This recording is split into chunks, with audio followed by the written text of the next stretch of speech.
시청자 여러분 안녕하십니까? 시민의 눈높이에서 질문하고 한국 사회에 화두를 던지며 더 나은 내일을 만들어가는 뉴스 프리즘 시작합니다. 이번 주 뉴스 프리즘이 주목한 이슈 함께 보시죠.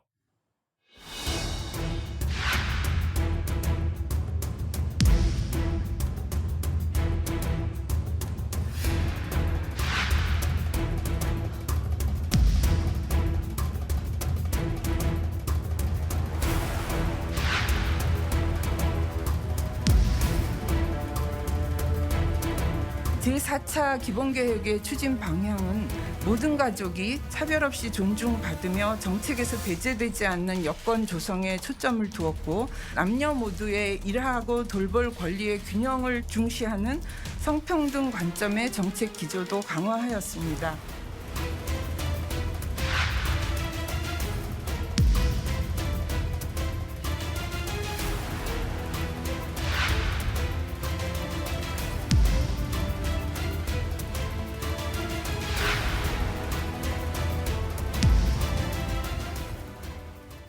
지난달 정부가 제4차 건강가정 기본계획을 발표했습니다. 이 가족의 개념을 확대하자는 게 주요 내용인데요. 어떤 내용을 담고 있는지 먼저 최덕재 기자의 보도부터 들어보시죠.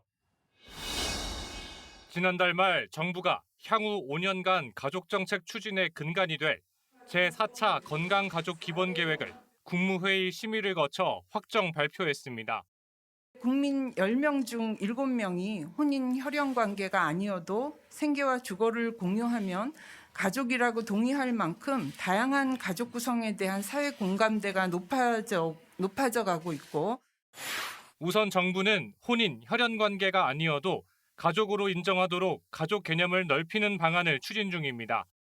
이렇게 되면 비혼, 동거 커플도 가족으로 인정받을 수 있습니다. 또 자녀의 성을 출생신고 시 부모가 협의하도록 해 원하면 어머니의 성을 따를 수 있게 합니다. 이 밖에 혼중자, 혼외자 등 차별적이란 평가를 받아온 용어도 개선을 검토하고 1인 가구에 대한 생애 주기별 사회관계망 지원 사업도 검토합니다. 가족의 개념을 넓혀 지원의 사각지대를 줄여가겠다는 게 정부의 설명입니다. 가족의 모습을 갖추고 있는 경우에는 가족으로 인정해서 어떤 정책적인 지원이 될 수 있도록 하는 게 가장 큰 이유였습니다. 가족의 개념을 확대하는 논의는 특히 방송인 사유리 씨의 비혼 출산 소식이 알려지면서 더 많은 관심을 끌어모았습니다. 아기 있고 엄마 아빠 있는 게 사실 제일 행복하다고 생각해. 근데 나는 그게 못 됐으니까, 그런 선택 못 됐으니까 아쉽지만 그래도 이렇게 사는 사람이 또 있다라고. 맞아. 진짜 그런 힘든 부분 그리고 좋은 부분 다 그냥 자연스럽게 그냥 있는 그대로 보여주고 싶어. 하지만 한편에선 기존의 가족관이 흔들리면 혼란을 야기할 수 있을 거란 우려도 제기되는 상황. 전문가들은 변화에 적응해 가려는 사회적 노력의 필요성을 강조합니다. 아이들은 그런 것들 때문에 차별적인 언어나 차별적인 시선을 받아야 되고 거기서 상처받고 그럴 수 있습니다. 그래서 그러지 않을 수 있게 나답게 그리고 나로 사는 거 그리고 우리 가족으로 사는 게 창피하지 않은 그런 사회가 될 수 있도록 노력해야 되지 않을까 생각됩니다. 연합뉴스 TV 최덕재입니다. 시청자 여러분들은 가족이란 단어를 들으면 뭐가 떠오르시나요? 대개 성인 남성과 여성이 만나 결혼하고 자녀 한둘 다 기르는 모습이 그려지실 겁니다. 하지만 이런 모습만이 전부는 아닙니다. 먼저 여러 이유로 아이를 갖지 않는 딩크족이 있겠죠. 또 한부모 가족도 있고요. 최근 사유리 씨처럼 비혼 출산을 한 경우도 있습니다. 결혼을 안 하거나 못해서 또 이혼 후에 혼자 살거나 결혼을 하지 않고 동거를 하기도 하죠. 아이를 출산하지 않고 입양을 한 가정도 있을 겁니다. 또 요즘은 반려동물도 엄연한 가족 구성원이죠. 남녀가 아닌 성소수자 가정도 실제하는 가족의 모습입니다. 15년 전 청소년 부모를 다룬 영화가 화제를 일으킨 적 있는데요. 실수든 선택이든 이들이 책임감을 갖고 아이를 기를 수 있도록 각종 지원책도 기본 계획에 담겨 있습니다. 지금 법적으로 가족은 혼인과 혈연, 입양으로 이루어진 기본 단위를 말합니다. 이 문구를 지워서 이 가족 범위에 제한을 두지 않겠다는 게 핵심인데요.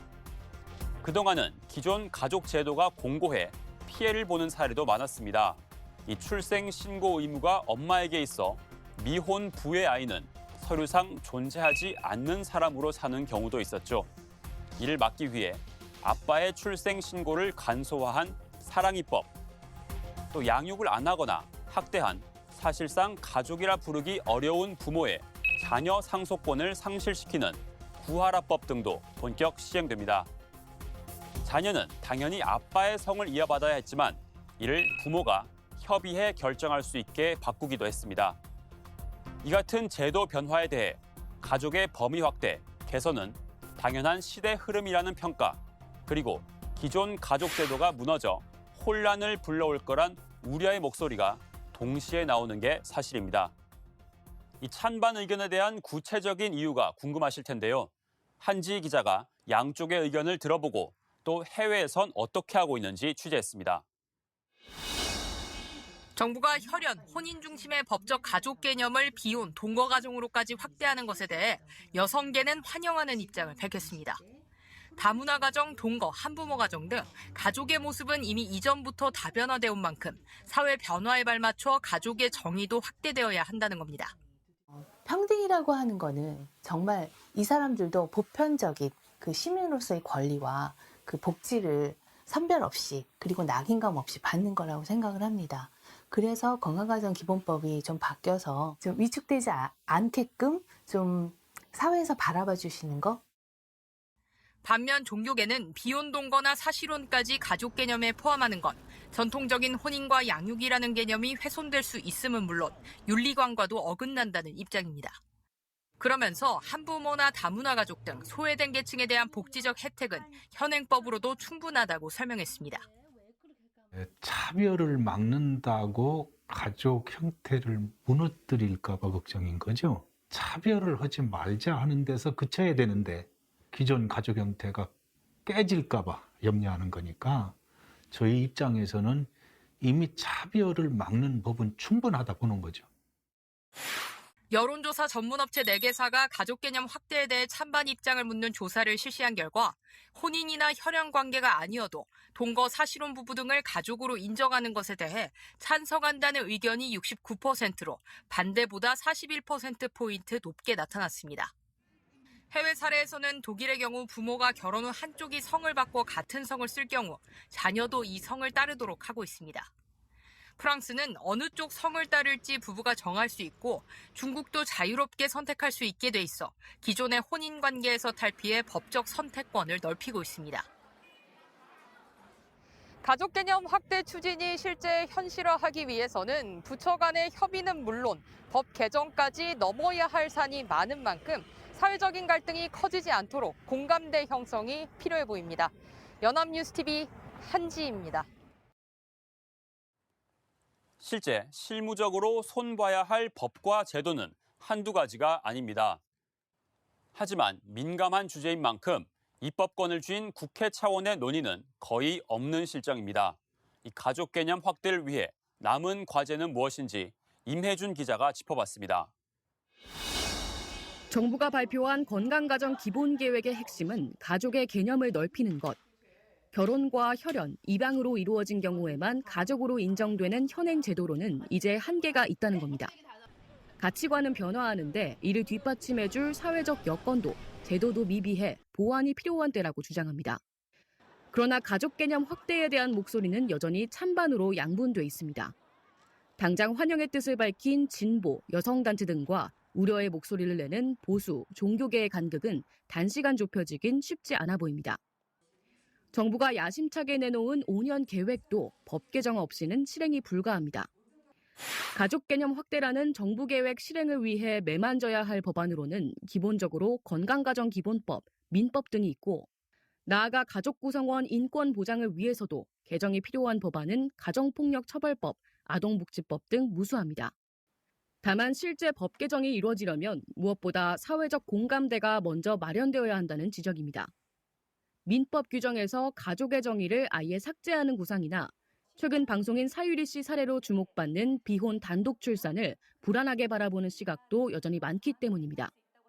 관련 법 개정에 국회 논의가 아직 걸음마 단계에 머물러 있는 이유입니다. 정부 발표 이후 국회에서 눈에 띄는 입법 움직임은 보이지 않고 있습니다. 사회 분위기 전체에 영향을 줄 만한 민감한 이슈인 만큼 정치권도 사회적 공감대가 마련되어 가는 과정을 우선 주시하는 분위기입니다. 정부는 이달부터 공청회 등을 통해 국민 여론 수렴에 나서 국회 논의에도 속도가 붙을 수 있도록 하겠다는 계획입니다. 법적인 또는 윤리적인, 의학적인, 문화적인 차원에서도 여러 가지 쟁점이 수반되는 사항이기 때문에 부처 간에 적극적인 논의가 이루어지고 그에 따라서 저희 기본계획에서 구체적인 시행 계획이 마련될 것으로. 가족 정책의 변화가 우리 사회 전반에 미칠 파급력은 결코 작지 않습니다. 이 흐름에 속도를 맞추는 것도 필요하지만 충분한 공론화로 부작용을 미리 걷어내는 것 또한 중요해 보입니다. 연합뉴스TV 임혜준입니다. 최근 한 드라마에 나온 가족상입니다. 30살 동갑내기 친구와 집주인의 성소수자 남동생, 또 돌싱이자 워킹맘 주인공의 8살 아들까지 모두 5명이 함께 삽니다. 좌충우돌하면서도 함께 식사를 하고 서로 안아주는 이들. 혈연으로 맺어지지 않았다고 해서 가족이 아니라고 할 수 있을까요? 5월 5일은 어린이날, 8일은 어버이날인 거 아마 모르는 분들 없으실 겁니다. 이틀 뒤인 10일은 한부모 가족의 날, 11일은 입양의 날입니다. 이 모든 날이 모여서 5월은 가정의 달이 되었습니다.